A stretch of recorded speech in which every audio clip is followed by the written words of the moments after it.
और हमारा जो है हिस्ट्री का लेक्चर चल रहा है। तो कल की क्लास में मैंने स्टोन एज के बारे में थोड़ा सा समझाया था, ठीक है। उसी स्टोन एज का जो है लास्ट में थोड़ा सा कुछ पॉइंट्स वगैरह रह गए थे, तो उसको कवर करेंगे और उसको कवर करते हुए फिर हम अपनी पहली सिविलाइजेशन जिसका नाम है इंडस वैली सिविलाइजेशन, उसको हम शुरू करेंगे, ठीक है। थोड़ा सा मैं स्टोन एज को थोड़ा सा शुरू से थोड़ा सा रिकैप कर देता हूँ कि भाई स्टोन एज और वो कैसे क्या था, उसका थोड़ा सा मैं बैकग्राउंड फिर से समझा देता हूँ, ठीक है। तो स्टोन एज जो है आपका देखिए, हिस्ट्री जो है, हिस्ट्री किसका होता है? ह्यूमन बीइंग का होता है। अनलेस और अनटिल ह्यूमन बीइंग अर्थ पे आएंगे नहीं तो हिस्ट्री की शुरुआत नहीं होगी। तो फर्स्ट ऑफ ऑल क्या ज़रूरत है? ह्यूमन बीइंग को लेकर के आना है, ठीक है। अब ह्यूमन बीइंग को अगर लेकर के आना है तो ह्यूमन बीइंग आएंगे कहाँ से? तो ह्यूमन बीइंग कहाँ से आएंगे? तो स्टार्टिंग में जो था यूनिवर्स, स्टार्टिंग में क्या था? ब्रह्मांड था, यूनिवर्स था, और उस यूनिवर्स में बॉल ऑफ फायर था एक, है ना, आग का गोला जिसको बोलते हैं। और वो गोल गोल गोल गोल वो घूमता रहता था, घूमता रहता था, घूमता रहता था, और सडनली क्या हुआ? बस्ट हो गया। बस्ट होने से क्या हुआ? उसके पीसेस जो है यूनिवर्स में स्कैटर्ड हो गए, ठीक है। अब पीसेस स्कैटर्ड हो गए तो due to the gravitational force, Hindi medium है इंग्लिश मीडियम है? मैं थोड़ा इंग्लिश मीडियम से पढ़ाता हूँ, समझ जाएंगे ना आप लोग? हाँ, ठीक है ना। तो जो वॉल ऑफ फायर है उसके बस्ट होने से उसके पीसेस जो है वो यूनिवर्स में स्कैटर्ड हो गए, और स्कैटर्ड हो गए तो due to the gravitational force वो over the period of time जो है वो ऐसे ऐसे करके घूमने लग गए।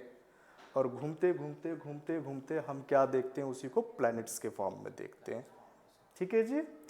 उसी प्लैनेट्स में हमें अर्थ को लेकर के चलना है, अर्थ वाले प्लैनेट को लेकर के चलना है। तो जो वॉल ऑफ फायर था उसमें गैसेस थे, बहुत सारे गैसेस थे, लाइक CO2, H2O, है ना, ऑक्सीजन, और भी बहुत सारे। तो बस्ट होने की वजह से जो पीसेस स्कैटर्ड हुए, तो प्लैनेट वाला जो पीस है उसमें भी बहुत सारे गैसेस का मिक्सचर होगा, उसके अंदर भी तो आया होगा ना गैसेस। तो जहाँ पे आप मान लीजिए कि जो अर्थ वाला जो एरिया है वो जो कोई स्टेट है वो सॉलिड स्टेट बन गया, कहीं पे H2O और जो है पानी वगैरह, ऑक्सीजन और H2O वगैरह के मिलने से वहाँ पे वाटर हो गया, और वाटर से क्रिएचर्स वगैरह धीरे धीरे करके वो सॉलिड वाले स्टेट पे आने शुरू हो गए, और आने शुरू हो गए तो वही क्रिएचर्स, वही वायरस धीरे धीरे एनवायरनमेंट की वजह से वो धीरे धीरे ग्रो करने लग गए, और जिसको जीना था वो जी गए, और जिसको मरना था वो मर गए। और जो जी गए वही आगे चल करके हम प्लैनेट्स पे क्या देखते हैं कि बहुत सारे एनिमल्स और बर्ड्स देखते हैं, ठीक है। तो यहाँ तक मैंने क्या समझाया है, मैं आपको क्या समझा रहा हूँ? एक्चुअली ये थोड़ा टॉपिक बैकग्राउंड का है। हिस्ट्री तो स्टोन एज से ही शुरू होता है, लेकिन जो मैं बता रहा हूँ ये थोड़ा सा बैकग्राउंड है, इसको आप पकड़ लोगे तो हिस्ट्री को स्टार्ट करके समझने में आसानी हो जाएगी, ठीक है। तो अर्थ के ऊपर आपने क्या देखा भाई? सॉलिड स्टेट है, वाटर से क्रिएचर, वायरस वगैरह सॉलिड स्टेट पे आ रहे हैं, धीरे धीरे क्या हो रहे हैं? वो ग्रो कर रहे हैं, कुछ मर भी रहे हैं, कुछ जी भी रहे हैं। जिसमें आप डायनासोर का नाम आपने सुना होगा, तो डायनासोर अपने आप को सरवाइव नहीं कर पाए और वो मर गए, ठीक है। तो धीरे धीरे वो क्रिएचर, वायरस जो बड़े हो गए वही हम एनिमल्स और बर्ड्स वगैरह के फॉर्म में देखते हैं, और वही एनिमल और बर्ड्स जो है आपका आगे चल करके धीरे धीरे वो मतलब बड़े हो जाते हैं, एक जगह से दूसरी जगह भागते हैं, और वो वाला जो पीरियड होता है एक तरीके से आइस एज का पीरियड होता है, ठीक है। यहाँ तक में हमने ये बात की है कि अर्थ का एक तरीके से फॉर्मेशन हो गया। ज्योग्राफी में तो आप डिटेल्ड में पढ़ोगे एकदम जा करके, हमें वो डिटेल में जाने की जरूरत नहीं, क्योंकि हमें तो हिस्ट्री को शुरू करना है। अर्थ बन गया आपका, अर्थ के ऊपर एनिमल्स, बर्ड्स, ये सारी चीजें आ गई। अब ये सारी चीजें आ गई तो हिस्ट्री यहां से शुरू कर सकते हैं हम। कैसे करेंगे हिस्ट्री शुरू? यहां हिस्ट्री को कैसे शुरू करेंगे? आई जस्ट टोल्ड यू कि हिस्ट्री किसके बारे में होती है? ह्यूमन बीइंग के बारे में। अभी तक तो ह्यूमन बीइंग आया ही नहीं है। तो अर्थ के ऊपर ये जितने भी एनिमल्स थे, बर्ड्स थे, इन्हीं को लेकर के आगे चल करके स्कॉलर्स के बीच में काफी डिबेट्स वगैरह चली कि भाई ठीक है, स्टार्टिंग में ये ह्यूमन बीइंग कहाँ से आया? अर्थ के ऊपर एनिमल्स और ये सब चीजें हैं, तो कहीं ना कहीं इसी एनिमल्स या बर्ड्स वगैरह से हम डेवलप होकर के कंप्लीट ह्यूमन बीइंग बने। और कंप्लीट ह्यूमन बीइंग बनने के बाद उन्होंने जो एक्टिविटी करनी शुरू कर दी, तो वहां से हिस्ट्री की शुरुआत हो जाती है। तो बहुत सारे स्कॉलर्स ने इसके ऊपर डिबेट की। तो एक स्कॉलर है जिसका नाम है, क्या नाम है उसका? Charles Darwin. क्या नाम है उसका? चार्ल्स डार्विन है। इंग्लैंड का था वो, अमेरिका गया, 5 इयर्स नॉर्थ अमेरिका में उसने रिसर्च किया। और रिसर्च करने के बाद फाइनली उसने बताया कि भाई हम ह्यूमन बीइंग जो है किसी एनिमल से डेवलप हुए हैं। कौन सा एनिमल था वो? उसने क्या किया, चार्ल्स डार्विन ने क्या किया, उसने रिसर्च करना शुरू किया। हमारी जैसी शक्लें जिसकी है उसके स्केलेटन्स वगैरह उसने इकट्ठे करने शुरू कर दिए। और उस स्केलेटन्स पे अपने लेबोरेटरी में जा करके उसने क्या किया, डीएनए और जो भी उनका साइंटिफिक मेथड होता है उसको फॉलो करके उसने रिसर्च करना शुरू कर दिया। और फाइनली उसने बताया कि भाई हम किस ह्यूमन बीइंग से, किस एनिमल से हम निकल करके आए हैं। ठीक है, तो हमारे जैसे दिखने वाले कौन कौन से एनिमल्स है? बंदर, मंकीज और चिंपैंजीज और गोरिल्लास और एप्स और गिब्बन्स, बब्बून्स, लेमोरीज, ये जितने भी नाम मैंने बताए हैं आपको, इसको जब आप फाइंड आउट करोगे नेट पे तो इनकी सारी सबकी शक्लें जो है, फेस जो है वो हमारे जैसे दिखती है। ठीक है, इन सब के ऊपर रिसर्च किया। इसके स्केलेटन्स दुनिया में इधर उधर भटक करके म्यूजियम में जा करके साइंस म्यूजियम से स्केलेटन्स वगैरह निकाल करके लाया। ठीक है, और स्केलेटन्स जहां से भी डिस्कवर्ड किए गए उस जगह पे गया, उसके ऊपर उसने रिसर्च किया। और सब कुछ करने के बाद फाइनली उसने कहा कि मंकी से हमारा डीएनए मैच नहीं करता है, यानी कि मंकी से तो हम नहीं निकले हैं। फिर चिंपैंजी से मैच किया, बोला इससे भी नहीं निकले। एप्स, बोला एप्स से निकल गए हम। एप्स, उसने एप्स से बताया। ठीक है, एप्स के बाद बाकी जितने भी है उधर, ठीक है, लेमोरीज और वो क्या बोलते हैं, क्या क्या बताया था मैंने, गिब्बन्स, लेमोरीज, वो सब जितने भी है उनसे मना कर दिया, डिनाई कर दिया उसने बोला इससे नहीं, हम एप से निकल करके आए हैं। ठीक है, अब एप से निकल करके आए तो भी कैसे एप से निकल करके आए हैं? तो चार्ल्स डार्विन ने बताया कि हम एप से डेवलप हुए हैं। तो एप से डेवलप कैसे हुए हैं कि स्टार्टिंग में जो एप्स है, जब वो बच्चों को जन्म दे रहे थे तो स्टार्टिंग में जो उनके बच्चे पैदा हो रहे थे, उनके हाथ और पैर दोनों आगे की तरफ जमीन पे ही रहते थे और पीछे पूंछ निकली हुई होती थी और वो चलते थे। ठीक है, तो उसमें बहुत सारी स्पीसीज ऐसे हुई है, जैसे कि ऑस्ट्रेलोपिथेकस की स्पीसीज। कुछ नहीं था, वो एप्स ही थे एक तरीके से। अफ्रीकानस की स्पीसीज कुछ नहीं है, वो एप्स ही है, लेकिन अंतर क्या है, किसी के हिप्स भारी हो गए, किसी के शोल्डर्स भारी हो गए, है ना।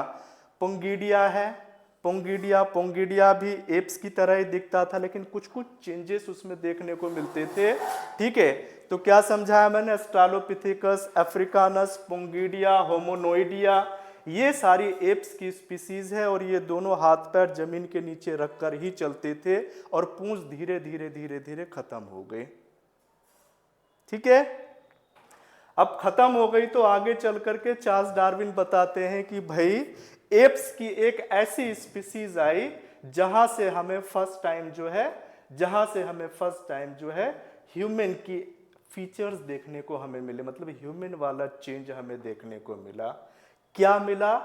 तो होमोनोइडिया जो है, होमोनोइडिया ने जब बच्चे को जन्म दिया आगे लाखों साल के बाद, तो उसमें एक चेंज आया। क्या चेंज आया कि होमोनोइडिया नाम का वो एप्स जो था, जब वो ऐसे चलता था तो धीरे धीरे धीरे धीरे उसने आगे अगला हिस्सा जो है उसने ऊपर उठा लिया ऐसे, और ऐसे ऐसे करके चलता था, ऐसे पत्ते तोड़ता था, ऐसे स्टोन उठा के ऐसे मारता था, ये यूज करना शुरू कर दिया उसने। इसको क्या बोलते हैं? जब कोई चीज हाथ में ले लेते हैं तो क्या बोलते हैं? हैव बोलते हैं ना, have. I have something in my hand, have, है ना। तो हैव से बना होमो हैबिलिस। ये मैं बैकग्राउंड बता रहा हूँ, ये हो चुका है। आप लोग नए बच्चे हो तो मैं थोड़ा सा कर देता हूँ, है ना। ये सब मैं पढ़ा चुका हूँ, ये सब मतलब सिर्फ बैकग्राउंड है, इससे कोई एग्जाम में क्वेश्चन नहीं आते, कुछ नहीं आता है। बस एक सीढ़ी है कि हिस्ट्री तक पहुँचना है तो पहले इतना आना चाहिए, ठीक है। प्लीज अब भाई वो जो एप्स है, वो एप्स जो है जो थोड़ा सा आगे उठ करके हाथों को यूज करने लग गया था और ऐसे ऐसे, तो होमो हैबिलिस बन गया वो। आगे चल करके वही स्पीसीज जन्म देते देते फिर से एक न्यू चेंज आ गया उसमें। अब कौन सा चेंज आएगा भाई? अब जो चेंज आएगा वो ये आएगा कि अभी तक तो वो निल्ट होकर के ऐसे स्ट्रेट होकर के नहीं चलता था, वो ऐसे करके चलता था, अब वो ऐसे हो गया। इसको क्या बोलते हैं? नहीं नहीं, इरेक्टस। इरेक्टस, इरेक्ट का मतलब होता है अपराइट मैन, सीधा खड़ा होना। अब हाथ को भी वो यूज करने लग गया, सीधा भी खड़ा हो गया। लेकिन अभी जो भागता था तो वो हैबिचुअल नहीं था भागने के लिए। कोई बड़ा सा जानवर उसके पीछे पड़ जाता था तो वो उतने अच्छे से नहीं भाग पाता था। जानवर के मतलब जानवर पकड़ लेते थे उसको, मर भी जाता था, खा जाते थे उसको। तो धीरे धीरे अपनी जान बचाने के लिए क्या आई, उसमें एक्टिवनेस ज्यादा आई, बहुत तेज भागने लग गया वो। तो अब हाथों को भी वो यूज कर सकता था, सीधा खड़ा भी हो गया था, और सीधा खड़ा हो गया था तो अब बहुत भाग सकता था, थोड़ी बहुत बातें भी कर सकता था, जो भी लैंग्वेज उन्होंने डेवलप की, ठीक है। तो वो थर्ड स्पीसीज का जो नाम है वो क्या है? होमो सेपियंस, मॉडर्न मैन। उसी होमो सेपियंस को बोलते हैं कि वो हम बन गए, मतलब हमारी तरह वो इंसान बन गया। क्या समझाया मैंने आपको? अर्थ का फॉर्मेशन जो बताने की जरूरत नहीं है, ठीक है, मैंने जस्ट ऐसे ही लिंक करने के लिए बताया। अर्थ का जब फॉर्मेशन हो गया, अर्थ बन गया, उस अर्थ के ऊपर आपने देखा एनिमल्स वगैरह आ गए। उस एनिमल्स में हमारी तरह दिखने वाले जो स्पीसीज थे उसकी भी हमने बात बताई। भाई एप्स था, मंकीज था, है ना, चिंपैंजीज था। तो बताया चार्ल्स डार्विन ने कि हम एप्स से डेवलप हुए हैं। एप्स में 3 स्पीसीज का आप नाम याद रखेंगे। होमो हैबिलिस लिख लीजिए कहीं पे। 3 species of homos, 3 species of homos. First लिखिए Homo habilis, Homo habilis, HABILIS, Homo habilis. Bracket में लिखिए कैचिंग बाय हैंड। क्या क्वालिटी थी? Catching by hand. सेकेंड लिखिए होमो इरेक्टस, होमो इरेक्टस यानी कि अपराइट मैन, सीधा खड़ा चलने वाला स्पीसीज, अपराइट मैन, होमो इरेक्टस, ERECTUS, ठीक है, होमो इरेक्टस।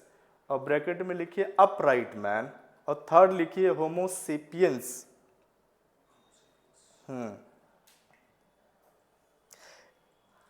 होमो सेपियंस, SAPIENS, होमो सेपियंस। इसको बोलेंगे मॉडर्न मैन, मॉडर्न मैन। और एक और आया था इसके बाद, वो पूरी तरह से बातचीत भी कर सकता था, एक तरीके से कल्चर जैसा डेवलप हो गया था उन लोगों में, ठीक है। उसको बोलते हैं homo sapien sapien. Homo sapien sapien, advance modern man, homo sapien sapien, 2 times sapiens लिखिए आप, sapien sapiens, advance modern man.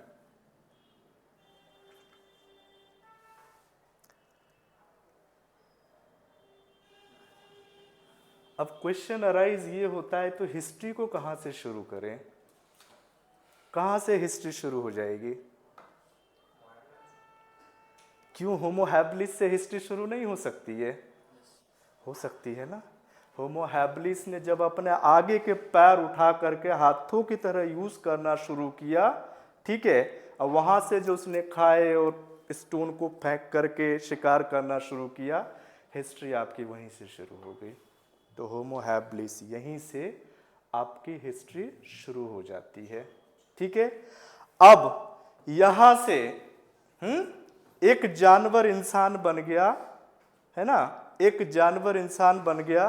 तो यहां से जब ह्यूमन बीइंग आया तो ह्यूमन बीइंग के सामने क्या चैलेंज था? भाई भूख लग रही है, पेट भरना है, तो पेट भरने के लिए क्या करेगा? अभी आप ये समझिए कि इस समय का जो ये ह्यूमन बीइंग है उसका माइंड डेवलप नहीं है, उसको कुछ भी पता नहीं है, कुछ नहीं सोच सकता है, वो कुछ नहीं समझ सकता, हाँ फील कर सकता है भूख लग रही है। तो भूख लग रही है तो क्या करेगा? रोटी बना लेगा जा करके, या कोई चीज़ खरीद के खा लेगा? वो भी नहीं हो सकता है, आपको पता है, क्योंकि कुछ भी नहीं है। तो भूख को मिटाने के लिए क्या करेगा वो? जो भी ईटेबल फूड्स लाइक लीव्स वगैरह, ब्रांचेस, जो भी फल फ्रूट्स के फॉर्म में उसको मिल रहे, या तो उसको तोड़ करके खाएगा, और कभी कभी मान लीजिए कुछ खा रहा है, उसको अच्छा नहीं लग रहा है, कोई फ्रूट्स नहीं मिल रहे हैं, तो उस केस में क्या करेगा? वो हंटिंग करेगा, है ना, पत्थर उठाएगा और ऐसे मारेगा, तो हंटिंग शुरू हो गई। और हंटिंग करने के लिए औजार, टूल्स, कुछ तो टूल्स क्या आयरन को लेकर के आएंगे? आयरन आ जाएगा? नहीं, अभी आयरन और मेटल के बारे में इनको कुछ भी पता नहीं है। आयरन मिलेगा, एक ऑब्जेक्टिव पूछा जाता है आयरन से, एक ऑब्जेक्टिव पूछा जाता है मेटल यानी कि कॉपर से, वो सब आएगा आपके चैप्टर में, ठीक है। तो स्टोन को ही यूज करेगा, स्टोन को उठाएगा और ऐसे फेंकेगा। तो इसीलिए हिस्ट्री का जो फर्स्ट चैप्टर है उसको हम क्या बोलते हैं? स्टोन एज, ठीक है। अब स्टोन एज जो है आपका, स्टोन एज, अभी कोई सिविलाइजेशन डेवलप नहीं हुई है।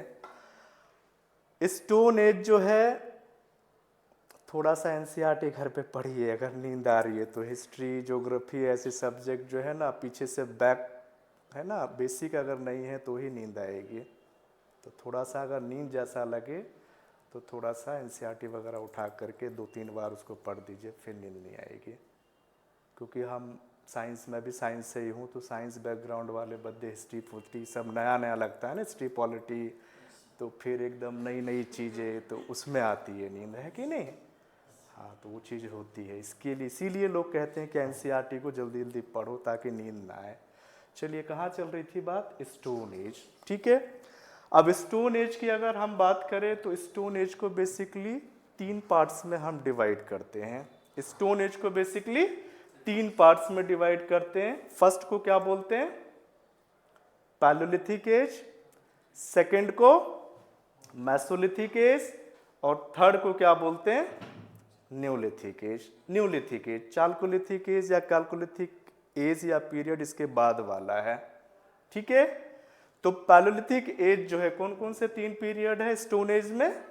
Palaeolithic age, second mesolithic age, third neolithic age, ठीक है। और कैल्कोलिथिक एज इसके बाद आएगा, उसमें मेटल मिल गया था इनको पहली बार, इसलिए कैल्कोलिथिक एज बन गया। उसकी बात हम करेंगे थोड़ा सा, ठीक है। पैलोलिथिक एज जो है उसको भी हम 3 पार्ट्स में डिवाइड करते हैं, lower, middle, upper. Lower, middle, upper. Lower palaeolithic age, middle palaeolithic age और अपर पैलोलिथिक एज। इस तरीके से देखा जाए तो 5 हो गए, नहीं हो गए? 5 हो गए, नहीं हो गए? होगा या नहीं होगा? पीछे नहीं जा रहा है क्या? थोड़ा सा ऑनलाइन आदत नहीं है ना, ऑफलाइन ही मैं पढ़ाता हूँ ज़्यादातर। ठीक है भाई, स्टोन एज जो है आपका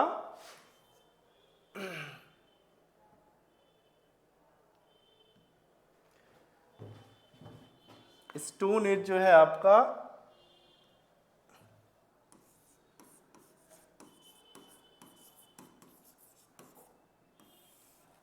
इसको हम 3 पार्ट में डिवाइड करेंगे। फर्स्ट जो है आपका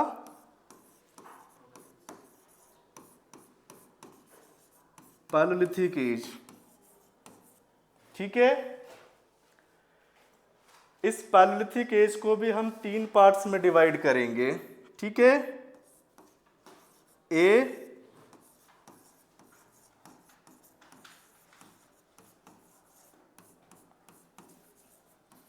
lower palaeolithic age, B, middle palaeolithic as,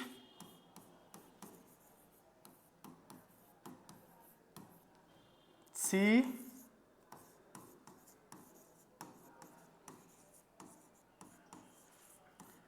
अपर पैलेलिथिक एज। ठीक है, इसके बाद सेकेंड जो है हमारा Mesolithic age.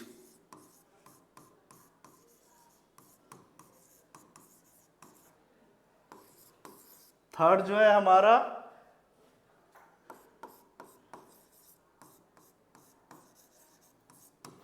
Neolithic as.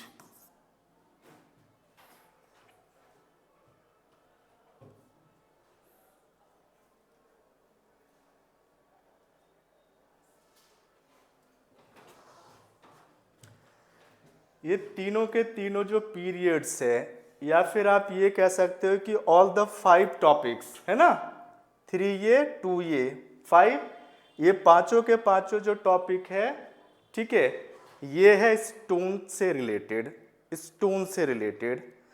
But neolithic age के लास्ट वाले पीरियड में सडनली अर्ली मैन को एक मेटल मिल जाता है, उस मेटल को कॉपर बोलते हैं। फर्स्ट टाइम अर्ली मैन को, प्रिमिटिव मैन को इस न्यूलिथिक एज के आसपास लास्ट में जाकर के उनको एक मेटल मिल जाता है जिसको कॉपर बोलते हैं। इसीलिए यहाँ से एक नया पीरियड शुरू हो जाता है। ठीक है, उसको क्या बोलते हैं, कैल्कोलिथिक पीरियड बोलते हैं। कैल्कोलिथिक पीरियड का मतलब स्टोन तो यूज हो ही रहा था वहाँ पे, अब कॉपर को भी यूज करना शुरू कर दिया। तो फोर्थ जो है कैल्कोलिथिक पीरियड या चाल्कोलिथिक पीरियड, कैल्कोलिथिक पीरियड, इसको बोलते हैं कॉपर स्टोन एज भी बोलते हैं इसको।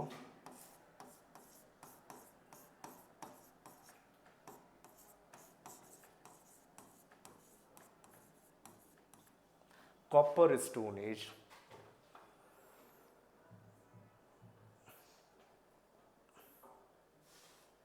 लिखिए, बेसिकली ये जो 4 पीरियड है, इन 4 पीरियड्स में हम सिर्फ ये देखते हैं कि ह्यूमन बीइंग जो है अपना पेट भरने के लिए क्या कर रहा है, हंटिंग और गैदरिंग कर रहा है।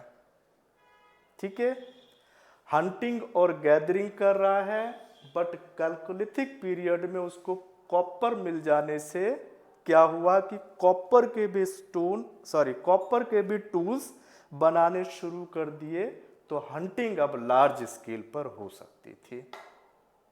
ठीक है, अब आपने क्या देखना है, समझिए जरा। जब आप पैलेलिथिक एज में जाएंगे तो उस समय क्या था, हम एप्स ह्यूमन बीइंग के फॉर्म में थे, इधर उधर भागते थे, हंटिंग करते थे, गैदरिंग करते थे, मतलब स्टोन के टूल्स होते थे। ठीक है, जानवरों का शिकार करते थे, ठीक है, और खाने पीने की चीजें ढूंढते थे, बस इतना ही काम होता था। इस वाले पीरियड में, पूरे पैलेलिथिक एज में। लोअर पैलेलिथिक एज ऐसे ही चला गया, मिडिल पैलेलिथिक एज ऐसे ही चला गया, अपर पैलेलिथिक एज में आए तो थोड़ा सा क्लाइमेट चेंज हो गया। क्या क्लाइमेट चेंज हो गया, बहुत ज़्यादा बारिश होने लग गई, बहुत ज़्यादा कोल्ड पड़ने लग गई। उस समय जो क्लाइमेट होता था उस सालों कई सालों तक जो है एक ही क्लाइमेट होता था। लाइक सर्दी पड़ रही है तो लाखों साल तक सर्दी सर्दी पड़ रही है। गर्मी तो नहीं होती थी ज़्यादा, गर्मी तो ये वाले पीरियड में, आई थिंक मेसोलिथिक पीरियड में जा कर के, नहीं अपर पैलिथिक पीरियड में जा कर के थोड़ा सा क्लाइमेट वार्म हो गया था, है ना। तो एक जैसा ही क्लाइमेट रहता था। तो समझा क्या रहा हूं मैं आपको, समझा ये रहा हूं कि लोअर पैलिथिक एज, मिडिल पैलिथिक एज, इसमें एज सच कुछ भी हमें ज्यादा चेंजेस देखने को नहीं मिलते हैं, ठीक है। लेकिन अपर पैलिथिक एज में क्या होता है, क्या होता है अपर पैलिथिक एज में, कि क्लाइमेट थोड़ा सा चेंज हो जाता है, बहुत ज़्यादा बारिश होने लग जाती है, बहुत ज़्यादा कोल्ड पड़ने लग जाता है, वो सह नहीं पाते हैं, और सह नहीं पाते हैं तो बेचारे क्या करेंगे बताइए आप,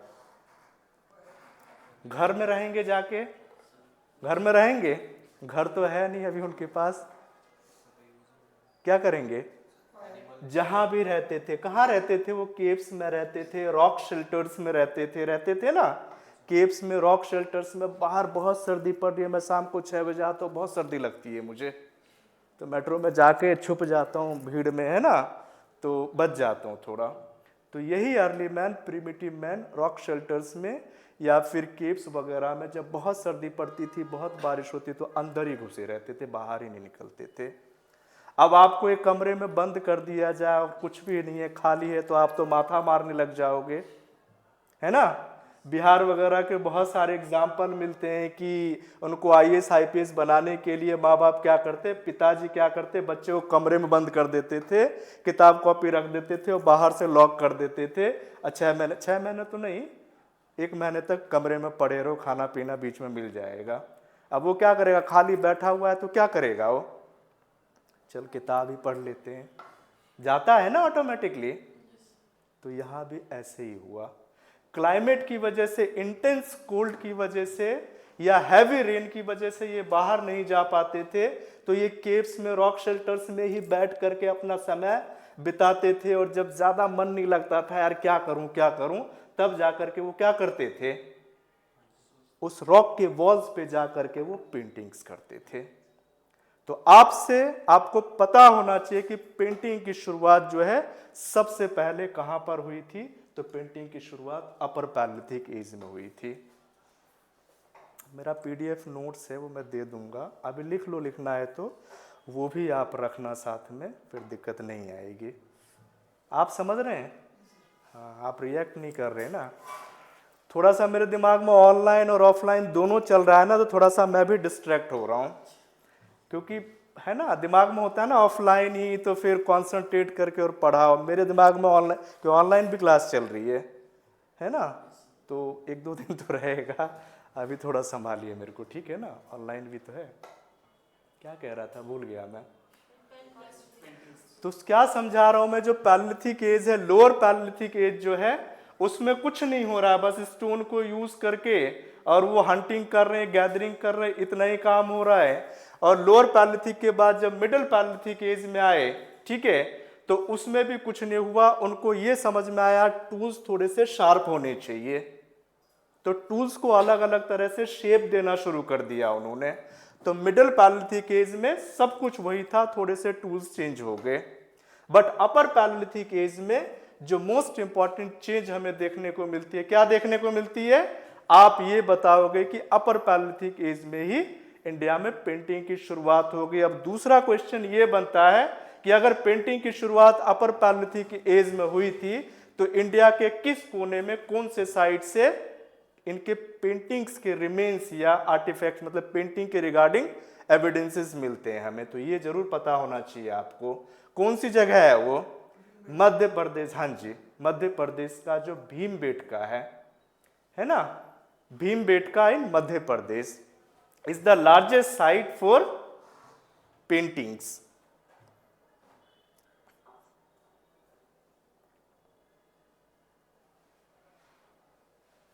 इतना आया समझ में। अब एक क्वेश्चन और आ जाता है कि फायर की डिस्कवरी कब हुई, नो,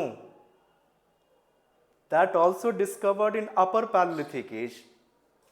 एक मिनट अभी रुकिए, अपर पैलिथिक एज, है ना। लेकिन अपर पैलियोलिथिक एज का मतलब ये नहीं है कि इंडिया में जिस समय अपर पैलियोलिथिक एज चल रहा था तो फायर की डिस्कवरी इंडिया में अपर पैलियोलिथिक एज में नहीं हुआ था। फायर की डिस्कवरी हुई थी वर्ल्ड हिस्ट्री के अपर पैलियोलिथिक एज में। एक मिनट रुकिए, जब हम इंडियन हिस्ट्री को शुरू करते हैं, स्टोन एज को जब हम शुरू करते हैं तो palaeolithic age, mesolithic age, neolithic age, ये 3 एज पढ़ते हैं यहाँ पे, कैलकोलिथिक नहीं, 3 पढ़ते हैं यहाँ पे। जब वर्ल्ड की हिस्ट्री पढ़ते हैं तो वर्ल्ड हिस्ट्री को भी हम 3 पार्ट में डिवाइड करते हैं, ancient world history, medieval world history, modern world history. और जब एंशिएंट वर्ल्ड हिस्ट्री को आप पढ़ोगे तो एंशिएंट वर्ल्ड हिस्ट्री में भी पहली बार पैलियोलिथिक एज आया था पूरे वर्ल्ड लेवल पे। इंडिया में एक बात बताओ, इंडियन हिस्ट्री तो वर्ल्ड हिस्ट्री से ही तो निकल के आएगी ना। तो जिस समय पैलियोलिथिक एज चल रहा था उस समय पूरे वर्ल्ड में पैलियोलिथिक एज चल रहा होगा, है ना। अब हमें, क्योंकि इंडिया के सिटीजन है हम, तो वर्ल्ड हिस्ट्री से पैलियोलिथिक को निकाल करके इंडियन पैलियोलिथिक एज बना दिया। वर्ल्ड हिस्ट्री पे भी मेसोलिथिक एज आया था, वर्ल्ड हिस्ट्री में भी न्यूलिथिक एज आया था, लेकिन वर्ल्ड हिस्ट्री में कैलकोलिथिक एज नहीं आया था। कैलकोलिथिक एज सिर्फ इंडिया में आया था। ठीक है, तो आपको यह पता होना चाहिए कि फायर की जो डिस्कवरी हुई थी वो इंडिया में अपर पैलियोलिथिक एज में नहीं हुई थी।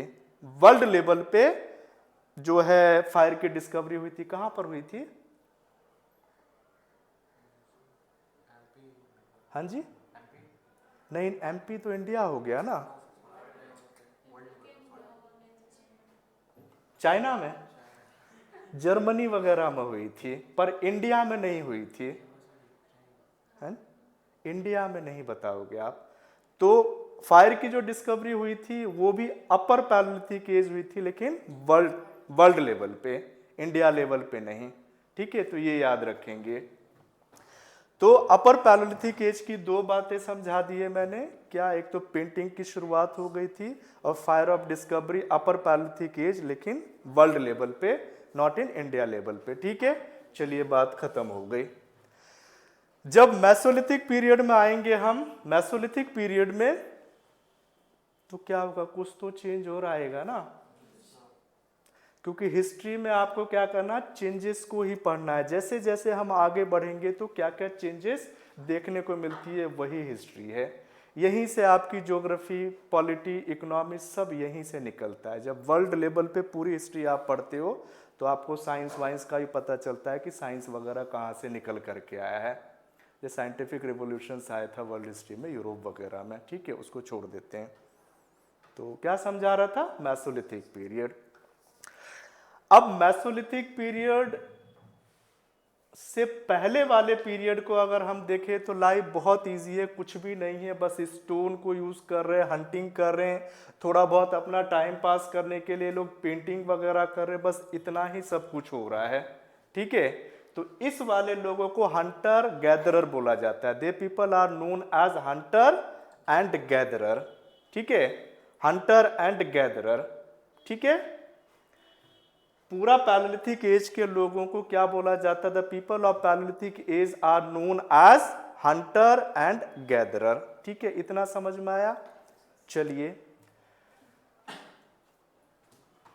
अब चलते हैं, मेसोलिथिक को छोड़ देते हैं, थोड़ा सा न्यूलिथिक एज पे आते हैं हम। अब न्यूलिथिक एज क्या है?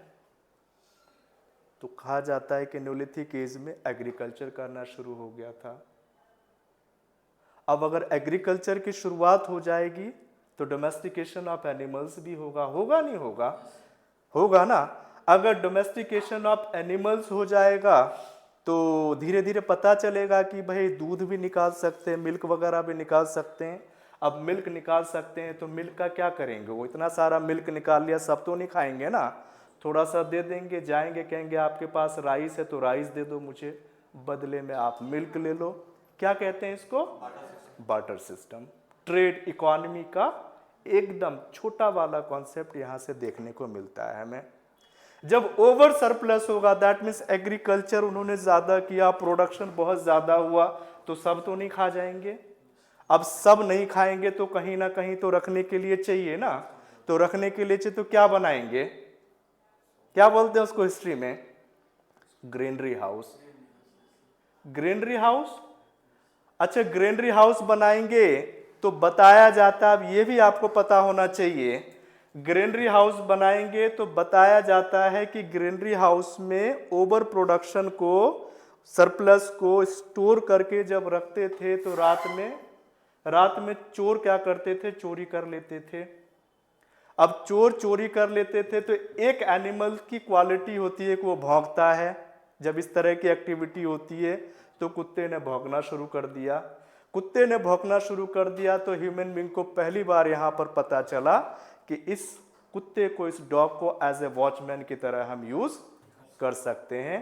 तो अर्ली मैन ने पहला जो एनिमल टेम किया था, उसने पेट जो बनाया था वो डॉग को ही बनाया था। क्या क्या बता दिया मैंने न्यूलिथिक एज में? एग्रीकल्चर करेंगे, एग्रीकल्चर होगा तो क्या होगा, डोमेस्टिकेशन ऑफ एनिमल्स होगा, बार्टर सिस्टम आएगा, ट्रेड का कॉन्सेप्ट आएगा, ग्रेनरी हाउस बनेगी, डॉग को, चलिए डॉग को छोड़ देते हैं, ग्रेनरी हाउस बनेगी। अब एक चीज की और कमी है, अब वो हर घर में यूज होता है, क्या? फायर की डिस्कवरी हो गई ना अपर एज में, तो अब धीरे धीरे इंडिया में भी लोग पता चल जाएगा, है ना। बैग में भर के भी लाते हैं, 2 बजे खाते भी है बैठ करके, लंच बॉक्स, क्या बोलते हैं उसको, थाली कटोरा गिलास, वो सब चीजें, उसको पॉटरीज बोलते हैं, पॉटरीज बोलते हैं। हाँ, क्ले समझते हैं, चिकनी मिट्टी, क्ले बाउल्स वगैरह बनाकर इसको बेक कर दिया और उसको बनाया। तो क्या समझ में आया? एग्रीकल्चर, डोमेस्टिकेशन ऑफ एनिमल्स, उसके बाद रहने के लिए घर बनाए इन्होंने, रहने के लिए घर बनाए तो इन्होंने अपने पार्टनर भी चुने, मेल और फीमेल, लगा कि भाई मैं इसके साथ रह सकता हूं, तो वो मेल और फीमेल आपस में मिल करके घर बना करके रहने लग गए। तो agriculture, domestication of animals, house built हो गया आपका, ग्रेनरी हाउस बन गई आपकी, और ग्रेनरी हाउस बनने के बाद पॉटरीज, जो सबसे ज्यादा इंपॉर्टेंट है, पॉटरीज। अब आप मुझे ये बताइए कि न्यूलिथिक पीरियड में ये सारी चीजें डेवलप हो गई, तो जब कोई चीज डेवलप हो जाती है और डेवलप होने के बाद उसको थोड़ा सा और आप समय दे देते हो, थोड़ा और टाइम निकल जाता है, तो उसी चीज को हम क्या कहते हैं, सिविलाइजेशन। तो न्यूलिथिक एज के बाद ऑब्वियसली कोई ना कोई सिविलाइजेशन आया होगा। तो न्यूलिथिक एज के बाद जो है इंडिया की पहली सिविलाइजेशन जो है वो है इंडस वैली सिविलाइजेशन। तो यहां से इंडस वैली सिविलाइजेशन की शुरुआत हो जाएगी।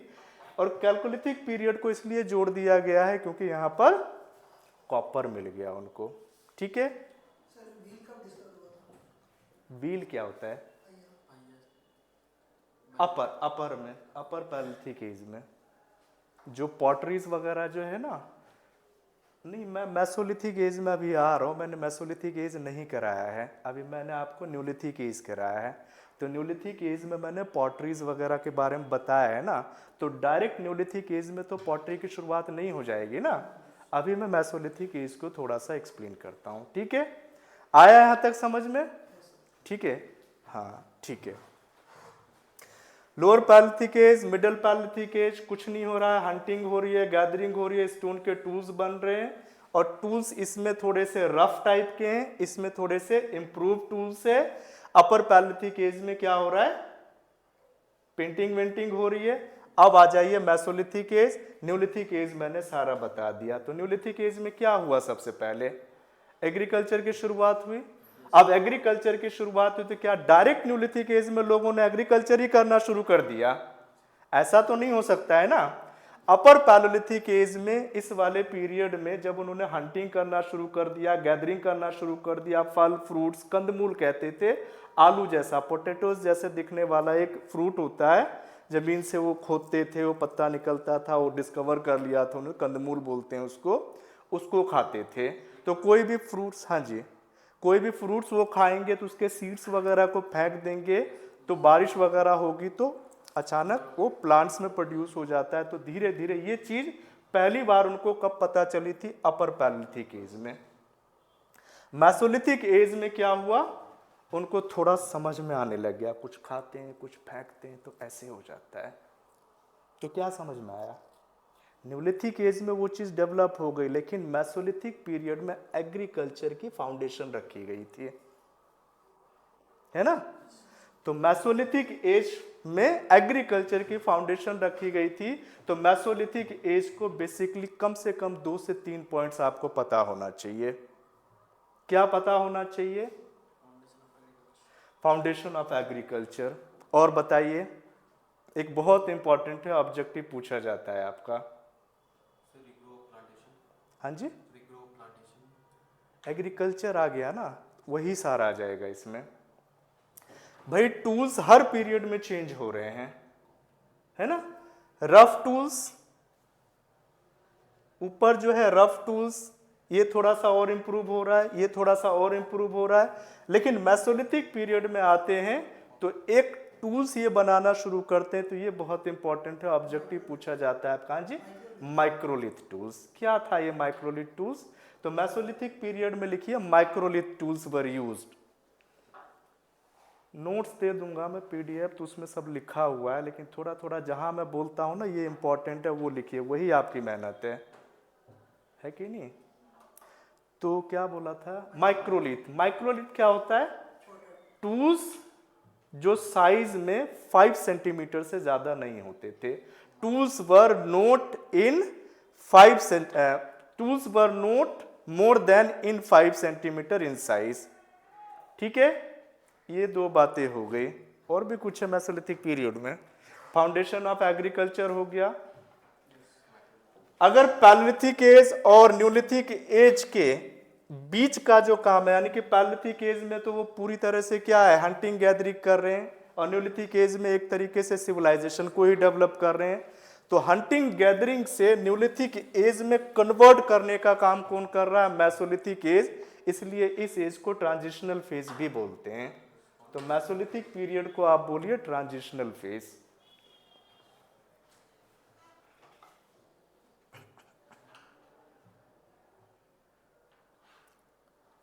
ठीक है, ये 3 बातें आप याद रखेंगे। Foundation of agriculture, second is microlith tools, ये 5 सेंटीमीटर से ज्यादा नहीं होते थे, और थर्ड क्या बताया मैंने? ये ट्रांजिशनल फेज है। ठीक है, और न्यूलिथिक पीरियड के बारे में क्या बताओगे आप? ठीक है, ये सारी चीजें हैं। अच्छा, मेसोलिथिक पीरियड में जब एग्रीकल्चर का फाउंडेशन रखा जा रहा था, तो इन लोगों को ये भी पता चला कि एग्रीकल्चर जो है वो किसी नदी के किनारे पे ही हो सकती है। क्यों? क्योंकि वाटर चाहिए। वाटर इजीली अवेलेबल नहीं था उस समय, तो कोई भी सीड्स खा करके ऐसे दबा दिया तो उसके ऊपर पानी चाहिए, और पानी के लिए कटोरा गिलास भी ढंग से नहीं था उनके पास, है ना?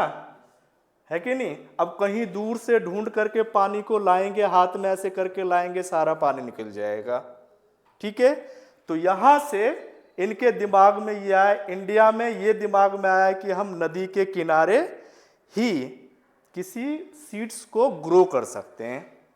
और यही न्यूलिथिक एज वर्ल्ड लेवल पे भी चल रहा है। तो वर्ल्ड में भी अलग अलग देशों में वहां के जो अर्ली मैन थे, उनके भी दिमाग में यही आ रहा था कि किसी नदी के किनारे ही क्या हो सकता है, हम कुछ प्रोड्यूस कर सकते हैं। ठीक है, तो पूरे वर्ल्ड लेवल पे जितने भी पैलियोलिथिक मैन थे, सबके दिमाग में ये आ रहा था कि नदी के किनारे ही हम प्रोड्यूस कर सकते हैं। तो पूरे वर्ल्ड लेवल पे ही जा करके नदियों के किनारे 4 जगह इस तरह की सिविलाइजेशन डेवलप हुई न्यूलिथिक पीरियड वाला। 4 जगह कौन सी है वो, उसकी बात हम बाद में करेंगे, वो दूसरे टॉपिक में आ गए हम। ठीक है, इस लिंक को मैं आगे जोड़ूंगा। ठीक है, अभी हम न्यूलिथिक पीरियड के बारे में पढ़ रहे हैं। तो क्या समझ में आया कि मेसोलिथिक पीरियड जो है, इस मेसोलिथिक पीरियड में क्या कि एग्रीकल्चर का जब कॉन्सेप्ट आया इनके दिमाग में, तो उनको ये भी समझ में आया कि किसी नदी के किनारे ही ये चीज पॉसिबल है, अदरवाइज ये नहीं हो सकती है। इसलिए न्यूलिथिक पीरियड के लोग जो है भाग भाग करके गए कहां पे? रिवर के बैंक पे। कौन से रिवर के बैंक पे गए? इंडस वैली, है ना? हड़प्पा पंजाब, हड़प्पा रावी रिवर, और नीचे इंडस वैली सिंध पाकिस्तान में, है ना? वो जो ऊपर से नीचे तक जो बह रही है वहीं पर जाकर के वो कॉन्सेंट्रेट हो गए और कॉन्सेंट्रेट होकर के वहीं से खेती बाड़ी करना शुरू कर दिया और वहीं से करना शुरू कर दिया। तो पाकिस्तान में जहां पर इंडस वैली है वहां पर एक जगह है बलूचिस्तान, उसी बलूचिस्तान से फर्स्ट एविडेंस मिलता है कल्टीवेशन का 7000 बीसी का। पूछा जाता है मेहरगढ़ उसका नाम है, तो लिखिए न्योलिथिक पीरियड में Mehrgarh 7000 BC the evidence of agriculture found. क्या बोल रहे हो? जौ जौ जौ बार्ले,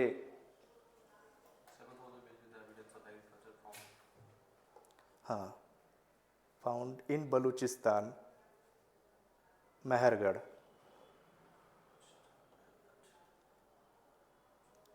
आप सिंपल रखिए Baluchistan in Pakistan Mehrgarh 7000 evidence of agriculture found from this place, हो गया।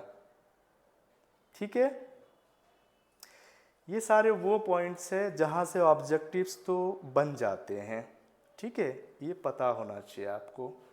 और ये जो है आपका कैलकुलिथिक पीरियड, तो copper was the first metal found in this period. लिख लीजिए यहाँ पे कैलकुलिथिक पीरियड में copper was the first metal found in this period.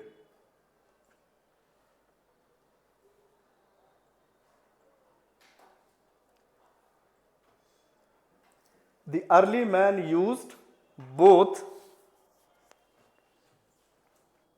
the early man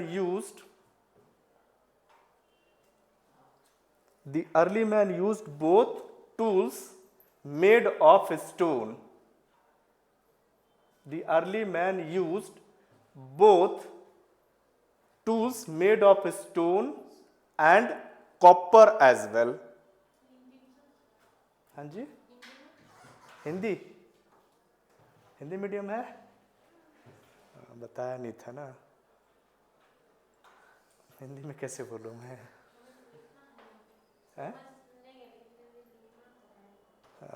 early man को क्या बोलते हैं? आदि मानव ने इस पीरियड में, हाँ, इस काल में आदि मानव ने पत्थर और कॉपर का प्रयोग किया अपने औजार को बनाने के लिए। सॉरी, मैं क्या कर सकता हूँ इसमें? हाँ, नहीं नहीं, कांस अलग है, टीन और कॉपर आपस में मिक्स कर देते हैं तब बनता है वो। ठीक है, तो इतना मैंने रफली आपको बताया है। थोड़ा सा इसके लास्ट में थोड़ा सा मैं अब थोड़ा सा पीडीएफ जो है ट्रेस करता हूँ, उसके बाद इंडस वैली। हैं? देखिए, मेरा मीडियम इंग्लिश है और मैं अरुणाचल में 4 साल से अभी लेक्चर दे के आया हूँ। ठीक है, तो मैं अब ऐसे ही बोलता हूँ, अब एकदम हिंदी में टर्म मैं कहाँ से लाऊं? नहीं, नोट्स मिल जाएगा हिंदी में, तो वो आप पढ़ सकते हो, यहाँ से कॉन्सेप्ट समझ सकते हो, ये हो सकता है।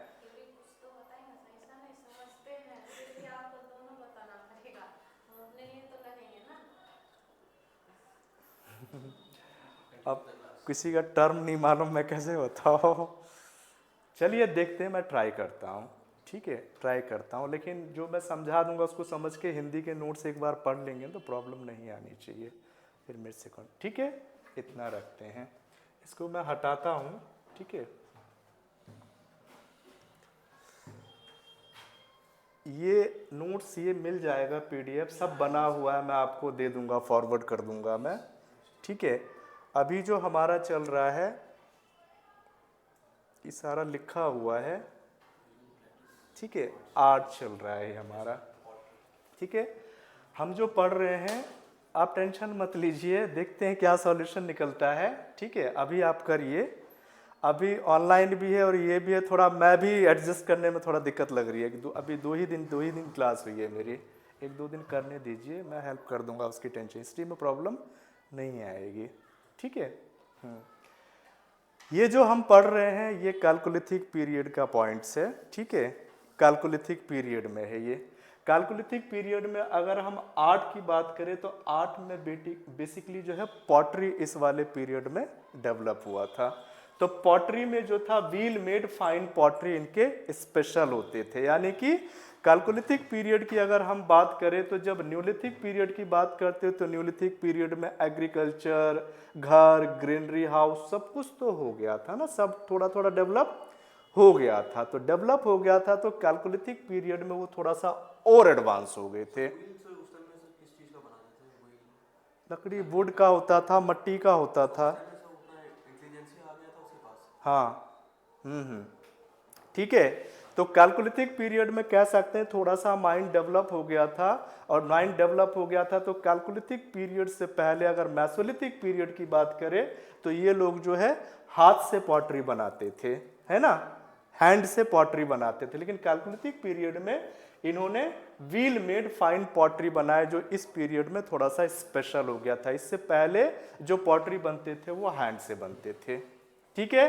तो व्हील मेड पॉटरी इस वाले पीरियड में बनी थी, लेकिन हैंडमेड पॉटरी जो पहले बनती थी ऐसा नहीं है कि इस वाले पीरियड में खत्म हो गया था। हिस्ट्री में ऐसा नहीं है कि अगर कोई नया चेंज आ गया तो पिछली वाली चीजें खत्म हो जाएगी, है ना। आज नया जमाना है, सब लोग जींस पहनते हैं, बट ऐसा नहीं है कि ट्राउजर या वैसा वाला पहनना बंद कर देंगे, लेकिन उसका यूज थोड़ा कम हो जाएगा। मानते हैं इस बात को, ऐसा है। तो क्या समझ में आया पॉटरी? कैल्कोलिथिक पीरियड में याद रखिएगा कि व्हील मेड पॉटरी इस वाले पीरियड में स्पेशल हो गया, विशिष्ट हो गया, है ना, स्पेशल, समथिंग स्पेशल हो गया। लेकिन इससे पहले जो हैंडमेड पॉटरी बनाते थे ऐसा नहीं है कि वो पूरी तरह से बंद हो गया था, हैंडमेड पॉटरी भी प्रेजेंट था, ठीक है। कैल्कोलिथिक पीरियड में किस तरह के पॉटरीज थे? तो 2-3 तरह के पॉटरीज थे। इनके पॉटरी के क्या नाम है? Different types of pottery. एक था ओसीपी, ये याद रखेंगे आप, ठीक है, OCP, ochre coloured pottery. Ochre मतलब गेरुआ रंग का पॉटरी, है ना, ochre coloured pottery. Black on red ware, BRW pottery, ETC were also available, ठीक है। तो पॉटरी के बारे में इतना पता होना चाहिए। तो किस तरह के 2 पॉटरी के नाम बताए जो इस पीरियड में यूज हुए थे? OCP और BRW, ऐसे नाम याद रखिए। तो कैल्कोलिथिक पीरियड में ये 2 तरह की पॉटरी यूज होती थी। टूल्स में आइए जरा, टूल्स ये किस तरह के टूल्स यूज करते थे कैल्कोलिथिक पीरियड में? जैसा कि मैंने बताया, क्या बताया? First metal they found copper, तो कॉपर को यूज करके वो अपने टूल्स बनाते थे। तो they used copper objects, copper objects use करते थे। तो क्या बनाते थे? एरोहेड्स। क्या होता है ये एरोहेड्स? एरोहेड्स ऐसे होता है ना, शेप, है ना, हाँ, एरोहेड्स यूज करते थे। बैंगल्स बनाते थे, रिंग्स, बीड्स, बीड्स क्या होती है? मोती, है ना, मोती बनाते थे। और फ्लैट एक्सेस, ये 3-4 तरह के जो है टूल्स जो कॉपर के होते थे। और स्टोन के टूल्स का क्या होगा? वो तो बंद हो जाएगा, पूरी तरीके से बंद नहीं होगा, वो भी चलेंगी साथ के साथ। हिस्ट्री में कोई चीज एकदम बंद नहीं होती है, थोड़ा थोड़ा चलती है ना। हाँ, जैसे मैंने बताया ना, घर में हम रहते तो जींस कम पहनते हैं, ट्राउजर ज्यादा पहनते हैं, बाहर है ना, तो वो जो ट्राउजर, वो जो चीजें वो पहले से ही चलती आ रही है, तो एकदम बंद नहीं होगा। इसके बाद जो है यहाँ पे देखिए कि कैल्कोलिथिक पीरियड जो है, उस कैल्कोलिथिक पीरियड में कॉपर के टूल्स वगैरह यूज होते थे लार्ज स्केल में। तो भाई ये आप कैसे कह सकते हो, इसके एविडेंस कहाँ से मिलते हैं? तो महाराष्ट्र में एक साइट है, उसका नाम है दायमाबाद। वहां पे कॉपर के होड मिले हैं। होड क्या होता है? कॉपर के टूल्स वगैरह के जो है ना, वो होड नहीं होता है, एकदम ढेर ढेर, हीप, हीप जिसको बोलते हैं ना। तो दायमाबाद, कहां पे? ये दायमाबाद महाराष्ट्र में है। Daimabad yielded a large copper होड, ठीक है, कंप्राइजिंग कॉपर राइनोसर्स। ये जो लार्ज कॉपर होड मिले हैं, इसमें जो होते थे कॉपर के ऑब्जेक्ट्स होते थे, टूल्स भी होते थे, अलग अलग ऑब्जेक्ट्स भी होते थे। तो कॉपर के राइनोसर्स मिले हैं। राइनोसर्स मालूम है ना, गैंडा, है ना। उसके बाद एलिफेंट और 2 व्हील्ड चैरियट्स, ये 3 तरह की चीजें मिली है और बफेलो भी मिले हैं। तो टूल्स में क्या क्या मिला है?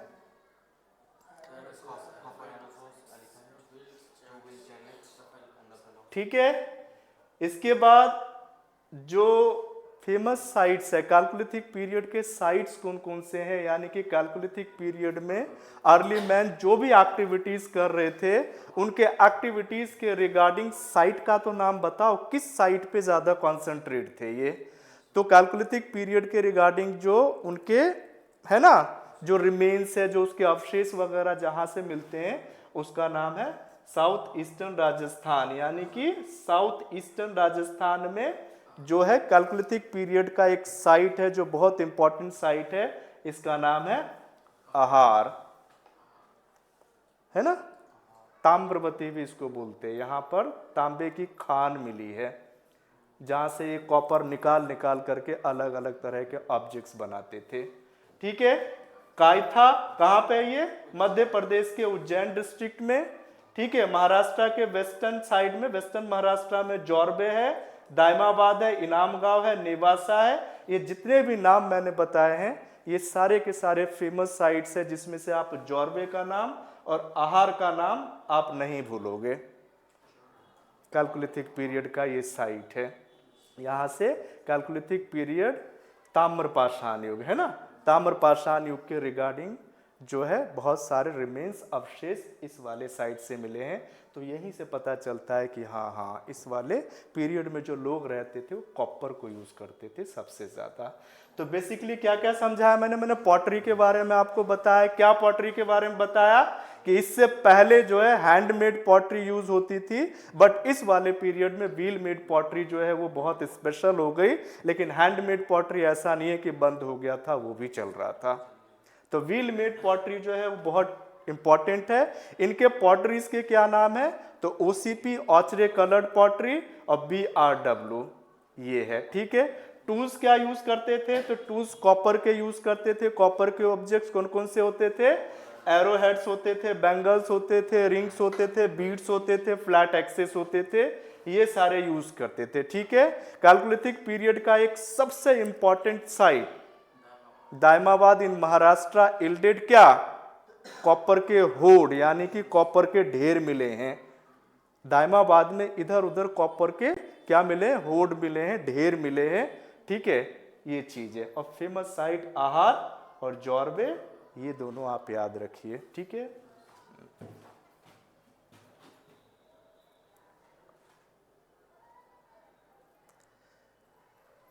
ठीक है। तो ये जो था ये कैलकुलिथिक पीरियड के रिगार्डिंग सारा था।